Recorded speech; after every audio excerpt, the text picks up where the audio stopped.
MTV news Kannada ವಾಹಿನಿಗೆ ಸ್ವಾಗತ. ಯಾದಗಿರಿ ತಾಲೂಕಿನ ಯಡಗಿ ಮದ್ರ ಗ್ರಾಮದ ವಿದ್ಯುತ್ ಸಮಸ್ಯೆ ಕುರಿತು ಮುಖ್ಯ ಕಾರ್ಯನಿರ್ವಾಹಕ ಅಭಿಯಂತರ ಕಚೇರಿ ಮುಂದೆ ಅಖಿಲ ಭಾರತ ರೈತ ಕೃಷಿ ಕಾರ್ಮಿಕ ಸಂಘಟನೆ ವತಿಯಿಂದ ಪ್ರತಿಭಟನೆ ಹಮ್ಮಿಕೊಳ್ಳಲಾಗಿತ್ತು. ಪ್ರತಿಭಟನೆ ಉದ್ದೇಶಿಸಿ ಎಐಕೆಕೆಎಂಎಸ್ನ ಜಿಲ್ಲಾಧ್ಯಕ್ಷರು ಆದ ಶರಣಗೌಡ ಗೂಗಲ್ ಮಾತನಾಡಿ, ಯಡಗಿ ಮುದ್ರ ಗ್ರಾಮದಲ್ಲಿ ಸತತ 3 ದಿನಗಳಿಂದ ಗ್ರಾಮದ ಅರ್ಧ ಊರು ಕಗ್ಗತ್ತಲಲ್ಲಿ ಕಾಲ ಕಳೆಯುವಂತಹ ಪರಿಸ್ಥಿತಿ ನಿರ್ಮಾಣವಾಗಿದೆ. ಯಾಕಂದ್ರೆ ಕಡಿಮೆ ಸಾಮರ್ಥ್ಯದ ಡಿಸಿಗೆ ಹೆಚ್ಚು ಲೋಡ್ ಬೀಳ್ತಾ ಇರೋದ್ರಿಂದ 2-3 ದಿನಗಳಿಗೊಮ್ಮೆ ನ್ಯೂಟ್ರಲ್ ಕಟ್ ಆಗುವುದು, ಕೇಬಲ್ ಕಟ್ ಆಗುವುದು. ಇದರಿಂದ ಮನೆಯಲ್ಲಿ ಇರುವಂತಹ ಫ್ರಿಡ್ಜ್ಗಳು, ಫ್ಯಾನ್ಗಳು, ಟಿವಿಗಳು ಹಾಗೂ ಬಲ್ಬ್ಗಳು ನಿರಂತರವಾಗಿ ಸುಡ್ತಾ ಇರುತ್ತೆ. ಇದರ ಬಗ್ಗೆ ಹಲವು ಬಾರಿ ಜೆಇ ಹಾಗೂ ಎಇಇ ಅವರಿಗೆ ಹೇಳಿದ್ರು ಯಾವುದೇ ಪ್ರಯೋಜನ ಆಗಿಲ್ಲ. ಆದ ಕಾರಣ ನಾವು ಯಡಗಿ ಮದ್ರ ಊರಿನ ವಿದ್ಯುತ್ ಸಮಸ್ಯೆಯನ್ನು ಬಗೆಹರಿಸಬೇಕು ಅಂತ ಪ್ರತಿಭಟನೆಯನ್ನು ಹಮ್ಮಿಕೊಂಡಿದ್ದೀವಿ ಅಂತ ಹೇಳಿದ್ರು. ಮುಂದುವರೆದು ಸುಮಾರು 1 ವರ್ಷದ ಹಿಂದೆ ಹಾಕಿದ 20 ಕಂಬಗಳಿಗೆ ತಂತಿಗಳು ಎಳೆಯಬೇಕು ಮತ್ತು ರೈತರಿಗೆ ನಿರಂತರವಾಗಿ 7 ಗಂಟೆಗಳ ಕಾಲ ವಿದ್ಯುತ್ ಅನ್ನು ಸರಬರಾಜು ಮಾಡಬೇಕು. ಮನೆಗಳ ಮೇಲೆ ಹೋದ HT ಲೈನ್ ಅನ್ನು ಬೇರೆ ಕಡೆ ಸ್ಥಳಾಂತರಿಸಬೇಕು ಎಂದಿದ್ದಾರೆ. ಇಂದು ಎಐಕೆಕೆಎಂಎಸ್ ಸಂಘಟನೆ ವತಿಯಿಂದ ಆಲ್ ಇಂಡಿಯಾ ಕ್ರಿಕೆಟ್ ಮಜ್ದೂರ್ ಸಂಘಟನೆ ಯಡಗಿ ಗ್ರಾಮದ ಘಟಕದ ವತಿಯಿಂದ ಇಂದು ನಾವು ಯಾಕೆ ಆಗಮಿಸಿದ್ದೀವಿ ಅಂತ ಹೇಳಿದ್ರೆ, ನಮ್ಮ ಯಡಗಿ ಗ್ರಾಮದಲ್ಲಿ ಸತತವಾಗಿ 3 ದಿನಗಳ ಕಾಲ ವಿದ್ಯುತ್ ಬಂದಾಗಿದೆ. ಕರೆಂಟ್ ಇಲ್ಲ. ನಮ್ಮಲ್ಲಿ ಎಳ್ಳಮಾಸಿ ಅಂದರೆ ಎಳ್ಳಮಾಸಿ ತಾಯಂದಿರು ಅದರ ರಾತ್ರಿ ಎಲ್ಲ ಎದ್ದು ಅಡುಗೆ ಮಾಡುವಂಥ ಸಂದರ್ಭದಲ್ಲಿ ಕರೆಂಟ್ ಹೋಗ್ಬಿಟ್ಟಿದೆ. 3 ದಿನಗಳ ಕಾಲ ಕರೆಂಟ್ ಇಲ್ಲ. ಅದಕ್ಕಾಗಿ ನಾವು ಡಬಲ್ ಸರ್ ಹತ್ರ ಬಂದಿದ್ದೀವಿ. ಯಾಕೆ ಬಂದಿದ್ದೀವಿ ಅಂತ ಹೇಳಿದರೆ, ಆ ಒಂದು ಹಬ್ಬ ಹಿಂದೂ ಸಂಪ್ರದಾಯದಂತೆ ಭಾಳ ನಮ್ಮ ಈ ದೇಶದಾದ್ಯಂತ ಆಚರಿಸುವಂಥ ಹಬ್ಬ ಒಂದು ಕರಾಳ ಕಗ್ಗತ್ತಲಲ್ಲಿ ಆಚರಣೆ ಮಾಡುವಂಥ ಪರಿಸ್ಥಿತಿಯನ್ನು ಉಂಟಾಗಿದೆ ನಮ್ಮ ಯಾದಗಿರಿ ಜಿಲ್ಲೆಯದ್ದು. ನಮ್ಮ ಯಡಗಿ ಗ್ರಾಮದಲ್ಲಿ ಒಂದು ಮಿನಿ ಸ್ಥಾವರ ಇದೆ. ಆ ಒಂದು ಸ್ಥಾವರದಲ್ಲಿ ಕಡಿಮೆ ಕೆಪಾಸಿಟಿ ಉಳ್ಳಂಥ ಸ್ಥಾವರ, ಅದಕ್ಕೆ ಜಾಸ್ತಿ ಲೋಡ್ ಹಾಕಿ ಪ್ರತಿ ಸಲ ನ್ಯೂಟ್ರಲ್ ಕಟ್ ಆಗೋದು, ಫೇಸ್ ಕಟ್ ಆಗೋದು ಇದೇ ಥರ ನಡೀತಾ ಇದೆ. ಪ್ರತಿ ಸಲ ನ್ಯೂಟ್ರಲ್ ಕಟ್ ಆಗಿ ಏನಾಗ್ತದೆ ನಮ್ಮ ಗ್ರಾಮದಲ್ಲಿ ಅಂತ ಹೇಳಿದ್ರೆ, ಇಟ್ಟಿನ ಗಿರಣಿಗಳು ಬಂದಾಗೋದು, ಲೈಟ್ಗಳು ಬಂದಾಗೋದು, ಆಮೇಲೆ ಅದರಿಂದ ಫ್ರಿಜ್ಜು, ಏರ್ ಕೂಲರು, ಏನೆಲ್ಲ ಕರೆಂಟಿಗೆ ಉಪಯೋಗ ಆಗುವಂಥ ವಸ್ತುಗಳೇನಿದ್ದಾವೆ ಅವೆಲ್ಲ ಸುಟ್ಟು ಕರಕಲಾಗ್ತದೆ. ಬಲ್ಬ್ಗಳು ಹಾಕಿ ಸಾಕಾಗೋದು.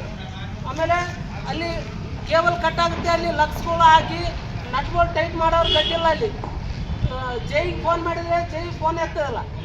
ಒಂದು ವೇಳೆ ಎತ್ತಿದ್ರು ಕೂಡ ಬರ್ತಾನೆ ಅಂತ ಹೇಳ್ತಾರೆ. ಇನ್ನು 3 ದಿನ ಕೂಡ ನಾವು ಕಾಯ್ದರೂ ಕೂಡ ಇನ್ನುವರೆಗೆ ಜೈ ಬಂದಿಲ್ಲ. AWL ಸರ್ಗಳು ಮಾತಾಡಿದ್ರು ಕೂಡ ಅವರು ಆರಿಕೆಯನ್ನು ಉತ್ತರವನ್ನು ಕೊಡ್ತಾ ಇದ್ದಾರೆ. ಅದಕ್ಕಾಗಿ ನಾವು WL ಸರ್ ಬಂದಿದ್ವಿ. WL ಸರ್ ಹತ್ರ ಅವರು ಈ ಸಮಸ್ಯೆಯನ್ನು ಬಗೆಹರಿಸ್ಬೇಕಂತೇಳಿ ಕೇಳ್ಕೊಳ್ತಾ ಇದ್ದೀನಿ. ಇನ್ನೊಂದು ಏನಂತ ಹೇಳಿದ್ರೆ, ನಮ್ಮ ನಿರಂತರ ಜ್ಯೋತಿಯನ್ನು ಹೆಸರಿಟ್ಟಿದ್ರಿ. ಈ ನಿರಂತರ ಜ್ಯೋತಿಯಿಂದ ನಿರಂತರ ಅಂತಂದ್ರೆ ಏನು ಅರ್ಥ? ನಿರಂತರ ಅಂದರೆ ಕರೆಂಟ್ ಹೋಗೋದೇ ಇರೋಂಥ ಒಂದು ಹೆಸರು ಅದು. ಅದನ್ನು ನೀವು 20 ಸಲ ಹೋಗೋದು ಬರೋದು ಕರೆಂಟ್. ಸುಮ್ಮನೆ ಅದು ನಿರಂತರ ಜ್ಯೋತಿ ಅಂತ ಹೆಸರು ತೆಗೆದುಬಿಟ್ಟು ಹೋಗಬಾರ ಜ್ಯೋತಿ ಅಂತ ಇಟ್ಬಿಡ್ರಿ. ಅಂಥ ಒಂದು ಪರಿಸ್ಥಿತಿ ನಮ್ಮ ಯಡಗಿ ಗ್ರಾಮದಲ್ಲಿ ಉಂಟಾಗಿದೆ. ಇದೊಂದು ಸಮಸ್ಯೆ ಆದರೆ, ಇನ್ನೊಂದು ಕಡೆ ರೈತರದ್ದು ಅವ್ರದ್ದು 7 ತಾಸು ಏನು ಕೊಡ್ತಿದ್ದಾರೆ, ಅದರಲ್ಲಿ ಕೂಡ 5-6 ಸಲ ಲೋಡ್ ಶೆಡ್ಡಿಂಗ್ ಮಾಡೋದು. ಅದರಲ್ಲಿ ಕೂಡ 2-3 ತಾಸು ಬರ್ತದೆ. ಇಂಥ ಚಳಿ ಅಂತ ಚಳಿ 5 ಗಂಟೆಗೆ ಕೊಡ್ತಾರೆ ಕರೆಂಟ್. 5 ಗಂಟೆಗೆ ಬೆಳಗ್ಗೆ ಎದ್ದು ಹೋಗಿ ಮೋಟ್ರ್ ಚಾಲು ಮಾಡೋಕ್ಕಾಗ್ತದೆ? ತಿಳ್ಕೊಳ್ಳಿ. ಇಷ್ಟು ಒಂದು ಕನಿಷ್ಠ ಜ್ಞಾನ ಇಲ್ಲ ಅಂತಂದ್ರೆ ಹೆಂಗೆ ಇರ್ತದೆ ಹೇಳ್ರಿ. ಅದಕ್ಕಾಗಿ ನಾವು ಇಂದು ನಮ್ಮ ಎಐಕೆಕೆಎಂಎಸ್ ಸಂಘಟನೆ ವತಿಯಿಂದ ಒಂದು ಸಾಮೂಹಿಕ ಪ್ರತಿಭಟನೆಯನ್ನು ಹಮ್ಮಿಕೊಂಡಿದ್ದೀವಿ. ನಮ್ಮಲ್ಲಿ ಯಾವ ರೀತಿ ನೀವು ಬಂದು ನೋಡ್ಬೇಕಲ್ಲಿ, ನೋಡಿದ್ರೆ ಮಾತ್ರ ಗೊತ್ತಾಗ್ತದೆ. ಬರೀ ಆಫೀಸ್ನಾಗ ಕುಂತು AC ಗಾಳಿ ತೊಂದರೆ ಆದ ಸಮಸ್ಯೆನ ಅರ್ಥ ಮಾಡ್ಕೊಳ್ಳೋಕ್ಕಾಗಲ್ಲ. ಫೀಲ್ಡಿಗೆ ಇಳಬೇಕು ನೀವು. ನಿಮ್ಮ ಸರ್ಕಾರ ನಿಮಗೆ ಕಾರ್ ಕೊಟ್ಟಿರ್ತದೆ, ಪೆಟ್ರೋಲ್ ಹಾಕ್ಲಿಕ್ಕೆ ಪೆಟ್ರೋಲ್ ಕೊಟ್ಟಿರ್ತದೆ, ಸಂಬಳ ಕೊಡ್ತದೆ. ನಮ್ಮ ಟ್ಯಾಕ್ಸ್ ದುಡ್ಡಿಂದ ನೀವು ಸಂಬಳ ತೊಗೋತೀರಿ. ನಮ್ಮ ಕೆಲಸ ಮಾಡಲಿ ಅಂತಂದ್ರೆ ನೀವು ಯಾಕೆ ಇರ್ಬೇಕು ಅಧಿಕಾರದಲ್ಲಿ? ಆರಿಗೆ ಉತ್ತರ ಕೊಡ್ತಾರೆ. AWL ಸರ್ ಫೋನ್ ಮಾಡಿದರೆ ನೀವು ಬಗೆಹರಿಸೋ ಸಮಸ್ಯೆ ಅಂತ ಹೇಳ್ತಾರೆ. ನಾವು ಬಗೆಹರಿಸ್ಬೇಕಾದ್ರೆ ನೀವು ಯಾಕೆ ಆಫೀಸರಿಗೆ ಕೊಡ್ತೀರಿ, ಮನೆಯಾಗ ಕೊಡ್ರಿ. ಅದಕ್ಕಾಗಿ ಈ ಅಧಿಕಾರಿಗಳು ಆಗಿರ್ಬೋದು, AWL ಆಗಿರ್ಬೋದು, ಭಾಳ ಸರಳವಾಗಿ ಸಮಸ್ಯೆ ಪರಿಹರಿಸ್ಬೋದಾಗಿತ್ತು. ಎಲ್ಲರಲ್ಲಿ ಬರೋಕ್ಕೆ ಅವಕಾಶ ಮಾಡ್ಕೊಂಡು ಬರಲಾಗಿತ್ತು. ಯಾಕಂದರೆ ಅವರು ಸಂಪೂರ್ಣ ಯಡಗಿ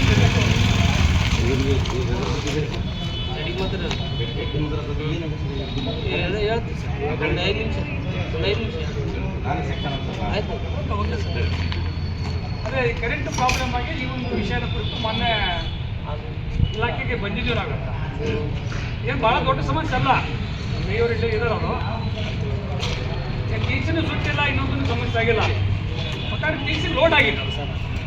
ಆ ಸಮಸ್ಯೆನ ನಾವು ಪರಿಹಾರ ಮಾಡೋಕ್ಕಾಗಲ್ಲ, ಜನಸಾಮಾನ್ಯರು ಸಂಬಂಧಪಟ್ಟ ಇಲಾಖೆ ಅಧಿಕಾರಿಗಳೇ ಪರಿಹಾರ ಮಾಡ್ಬೇಕು. ಯಾಕಂದ್ರೆ ಅವ್ರಿಗೊಂದು ಜವಾಬ್ದಾರಿ ಇದೆ. ಸರ್ಕಾರದ ಅಧಿಕಾರಿ ಅಂದರೆ ಜನಗಳ ಸೇವಕ ಅವರು. ಅವ್ರಿಗೆ ಯಾರೂ ದುಡ್ಡು ಎಲ್ಲಿಂದ ಕೊಡೋಲ್ಲ, ಜನಗಳ ತೆರಿಗೆ ಹಣನೇ ಅವ್ರ ಪಾಲಿಗೆ ಹೋಗೋದು. ನಮ್ಮೆಲ್ಲರ ಬೆವರ ಹಣ ಅವ್ರು ಜೀವನ ಮಾಡ್ತಿರೋದು.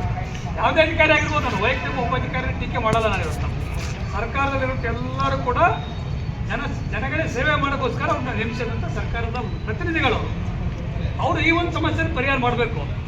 ಯಾಕಂದರೆ ನಾವು ಜನಗಳ ಸಂಘಟನೆ ಕಟ್ಟೋರು. ನಾವು ಜನ ಎಲ್ಲಿ ರೆಡಿ ಆಗ್ತಾರೆ ಹೋರಾಟ ಕಟ್ತೀವಿ. ನಾವು ಹೋರಾಟ ಒಂದೇ ದಾರಿ ಇವತ್ತ. ನಿಮ್ಗೆ ಗೊತ್ತಿರ್ಬೋದು, ಈ ಕರೆಂಟ್ ಒಂದು ಇಷ್ಟೇ ಅಲ್ಲ, ಕರೆಂಟನ್ನು ಕೂಡ ಇಲ್ಲಿ ಖಾಸಗೀಕರಣ ಮಾಡ್ತಾಯಿದ್ರು ಇವತ್ತು. ಇವರು ಜೈಗಳು ಇರೋಲ್ಲ, AW ಇರೋದ್ರೆ ಮುಂದೆ ಇರದೆ ಇವರೆಲ್ಲರನ್ನ ಮನೆ ಕಳಿಸ್ಬಿಡ್ತಾರೆ. ಅವರು ಹೊಸ ತಂತ್ರಜ್ಞಾನ ತಂದು ಎಲ್ಲರಿಗೆ ಸ್ಮಾರ್ಟ್ ಮೀಟ್ರು ಹೆಂಗೆ ಮೊಬೈಲ್ನ ಯೂಸ್ ಮಾಡ್ತೀರಿ, ಇವನ್ನ ರೊಕ್ಕ ಹಾಕಿದ್ರೆ ಮೊಬೈಲ್ ಓಡ್ತದ. ಅದೇ ರೀತಿ ಕೂಡ ಕರೆಂಟ್ ಮಾಡ್ತಾರೆ ಇವತ್ತು. ವಿದ್ಯುತ್ ಕಾಯ್ದೆ 2020 ವಿದ್ಯುತ್ ಕಾಯ್ದೆ ತಿದ್ದುಪಡಿ ಮಾಡೋಕ್ಕೆ ಕೇಂದ್ರ ಸರ್ಕಾರ ಜನ ಇಡೀ ಬೀದಿ ಮೇಲೆ ಹೋರಾಟ ಮಾಡೋಕ್ಕೋಸ್ಕರ ಅದನ್ನು ತಡೆ ಹಿಡಿದಾರ. ಮತ್ತೆ ಜಾರಿಗೊಳಿಸಕ್ಕೆ ಹೋಗ್ತದೆ ಇರುತ್ತೆ ಅವರು. ಯಾಕಂದ್ರೆ ಈ ಇಲಾಖೆ ಅಧಿಕಾರಿಗಳು ಕೂಡ ಹೋರಾಟ ಮಾಡಿದ್ರೆ ವಿರುದ್ಧ. ಯಾಕಂದ್ರೆ ಅವ್ರಿಗೂ ಗುತ್ತಿಗೆ ಸದ್ಯ ಕೆಲಸ ಸರ್ಕಾರ ಮಾಡ್ತಾ ಇದೆ, ಸರ್ಕಾರದ ನೀತಿ ಇವತ್ತು. ಒಟ್ಟಾರೆ ಇಡೀ ಜನಸಾಮಾನ್ಯರು, ರೈತರು, ಕಾರ್ಮಿಕರು, ಏನು ದುಡಿಯೋ ಜನ ಇದೀವಿ ನಾವು, ನಮ್ಮೆಲ್ಲರನ್ನ ಕೂಡ ರಕ್ತ ನೀರು ಕೊಡ್ತಾ ಇರುತ್ತೆ ಇವರು. ಆಳುವ ಈ ದೇಶದ ಬಂಡವಾಳಗಾರ ಶ್ರೀಮಂತರನ್ನ ಶ್ರೀಮಂತರ ಮಾಡೋಕ್ಕೋಸ್ಕರ ತರುವಂಥ ನೀತಿಗಳು ಇರ್ತೀವು. ಸ್ಮಾರ್ಟ್ ಮೀಟರ್ ತರೋದಿಲ್ಲ ಅಂದರೆ ಎಲ್ಲರಿಗೂ ಒಳ್ಳೆ ಮೀಟರ್ ಕುಡಿಸ್ಬಿಡ್ತಾರೆ ಮನೆಗೆ ಬಂದು. ಅದನ್ನೆಲ್ಲ ನಾನು ಕೇಳಿದ್ರೆ ಮೊಬೈಲ್ನ ರೊಕ್ಕ ಹಾಕಿದ್ರೆ ಮೊಬೈಲ್ ಓಡುತ್ತೆ ಸರ್. ಬಂದಿದ್ದು ಸರ್ ಇಲ್ಲೇ ಅದಕ್ಕೆ ಈ ವಿಷಯದ ಬಗ್ಗೆ ನಾವು ಸಂಬಂಧಪಟ್ಟ ಇಲಾಖೆ ಅಧಿಕಾರಿಗಳು ಕೂಡ ಮಾತಾಡಿ ಸಣ್ಣ ಸಮಸ್ಯೆ ಇದು. ಸಂಬಂಧಪಟ್ಟವರು ಬಂದ ಜೈಲು ಜೈಲು ಹೋದರ ಒಳಗಡೆ ಕರ್ಸಮ್ಮ ಮಾತಾಡಿ ಈ ಒಂದು ಸಮಸ್ಯೆಯನ್ನು ಪರಿಹಾರ ಸಮಸ್ಯೆ ಭಾಳ ಟೋಕನ್ ಪ್ರತಿಭಟನೆ ಇದು.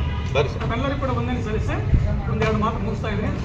ಪ್ರತಿಭಟನಾ ಸ್ಥಳಕ್ಕೆ ಆಗಮಿಸಿದ ಎಇಇ ಅವರು ಮನವಿ ಪತ್ರ ಸ್ವೀಕರಿಸಿ 1 ವಾರದ ಒಳಗಡೆ ಹೆಡಗಿಮದ್ರ ಗ್ರಾಮದ ವಿದ್ಯುತ್ನ ಎಲ್ಲ ಸಮಸ್ಯೆಯನ್ನ ಬಗೆಹರಿಸುವುದಾಗಿ ಹೇಳಿದರು. ಈ ಸಂದರ್ಭದಲ್ಲಿ ಜಿಲ್ಲಾ ಉಪಾಧ್ಯಕ್ಷರು ಆದ ಜಮಾಲ್ ಸಾಬ್ ಹೆಡಗಿಮದ್ರ, ಅಂಬರೀಶ್ ಕಿಂಬಾಣಿ ದಣಿ, ಮರಿಯಪ್ಪ ಕೋಟೆಕಲ್, ದೇವೇಂದ್ರಪ್ಪ ನಟಿಕಾರ್, ಕಾಜಾ ಪಾಷಾ ಹುಲ್ಕಲ್, ಬಸವರಾಜ ದಂಡಂಗುಂಡ, ಭೀಮರಾಯ್ ಪೌಡೇಪೋರ್, ಭೀಮರಾಯ್ ಪೂಜಾರಿ, ಸಾಹೇಬ್ ಗೌಡ ಅಲ್ಲಿಪೋರ್, ಮಲ್ಲಮ್ಮ ಅಂಬಿಗೆರೆ, ಮೈಬುಬ್ಬಿ ಉಲ್ಕಲ್, ಸಲೀಂ ಮುಲ್ಲಾ, ಶಾಂತಮ್ಮ, ಮಲ್ಲಮ್ಮ, ನಾಗಮ್ಮ ಮತ್ತಿತರರು ಹಾಜರಿದ್ದರು.